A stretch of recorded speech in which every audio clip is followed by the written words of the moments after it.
Sekretaris Daerah Aceh M. Nasir menyampaikan nota keuangan dan rancangan Kanun Aceh tentang APBA 2026 dalam rapat paripurna DPRA Selasa 18 November 2025.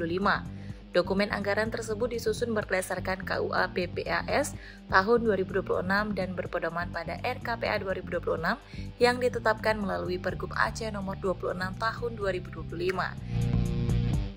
Nasir menyebut kebijakan belanja Aceh pada 2026 diarahkan untuk memperkuat kualitas belanja daerah agar lebih efektif dan efisien dalam mendukung visi RPJM Aceh tahun 2025-2029. Tema pembangunan tahun 2026 yaitu swasembada pangan dan energi serta ekonomi inklusif yang berkelanjutan untuk penurunan kemiskinan dan penciptaan lapangan kerja.